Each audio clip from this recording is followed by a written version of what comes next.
ఇశ్రాయేలీలు కానాను యాత్రలో ఉన్నారు. వారు ఇశ్రాయేలీలు ఐగుప్తులో బయలుదేరారు. 30 లక్షల మంది ఆ యొక్క ఇశ్రాయేలు జనాంగం బయలుదేరి వారు ఆ కనాన యాత్ర చేస్తూ చేస్తూ ఎక్కడికి వచ్చారు అంటే షిత్తీము అనేటటువంటి ఒక ప్రాంతానికి వచ్చారు.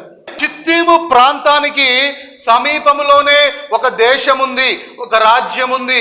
ఆ దేశము మోయాబీయుల దేశము. ఈ సంగతి మోయాబీయుల రాజైన బాలాకుకి తెలిసింది. మోయాబీయుల రాజైన బాలాకుకి ఈ ఇశ్రాయేలీయుల యొక్క ప్రజల యొక్క సామర్థ్యం ఏంటో, వారి దేవుని యొక్క సామర్థ్యం ఏంటో బాగా తెలుసు.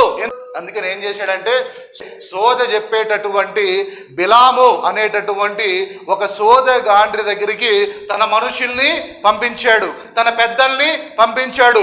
ఆ యొక్క సోదగాడు అయిన బిలాము దగ్గరికి వెళ్ళి, అయ్యా మేము నీకు ఎంత డబ్బు కావాలంటే అంత డబ్బు ఇస్తాము.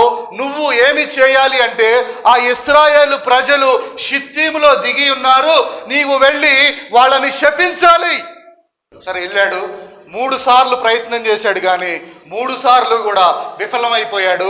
ఎందుకు అంటే దేవుడు ఆశీర్వదించిన వారిని ఎవ్వరు కూడా శపించలేరు, గుర్తుపెట్టుకోండి. కానీ బిలాము ఒకటి చేశాడు వెళ్ళిపోయేటప్పుడు, వీళ్ళని నేను శపించలేకపోతున్నాను, వీళ్ళు దేవుని యొక్క ఆశీర్వదించబడిన జనాంగము. నేను మీకు ఐడియా ఇస్తాను, కత్తి లాంటి ఐడియా, మీరు దాన్ని అమలు చేయండి. ఏం చేస్తారో తెలుసా? ఇశ్రాయేలీలు తమ వేలితో తమ కంటినే పొడుచుకునేటట్లుగా మీరు చెయ్యండి. ఏం చేస్తారంటే మీ యొక్క జనములు మీ మోయాబీయ స్త్రీలను ఏం చేస్తారంటే వాళ్ళ దగ్గరికి పంపించండి. ఇశ్రాయేలు జనాంగంలోనికి పంపించి మీరు ఏం చెబుతారంటే, మేము మా దేవతలకు బలి అర్పిస్తున్నాము, మీరు జస్ట్ వచ్చి చూసి వెళ్ళిపోండి.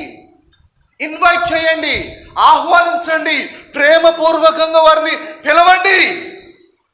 ఈ మోయాబీయు స్త్రీలు, ఈ మోయాబీయులు వచ్చి తమ దేవతలకు బలి అర్పించినప్పుడు, ఇన్వైట్ చేసినప్పుడు వీళ్ళు ఏం చేశారు తెలుసా? వాళ్ళ దగ్గరికి వెళ్ళారు. చెప్పానుగా, చిన్న రంధ్రం పడితే ఏమవుతుందండి? మొత్తం నావంతా మునిగిపోద్ది. జస్ట్ చూడడానికని వెళ్ళిన వాళ్ళు ఆ దేవతలకి నమస్కారం చేశారు. ఆ తర్వాత ఆ దేవతలకి అర్పించినటువంటి భోజనం చేశారు. ఆ తర్వాత ఆ స్త్రీలతో వ్యభిచారము. చిన్న తప్పు ఎంత పెద్ద తప్పులోనికి వాళ్ళని నడిపిస్తుందో ఒకసారి ఆలోచన చేయండి. చిన్న తప్పే కదా అని చేస్తే అది చాలా పెద్ద తప్పులకి కారణము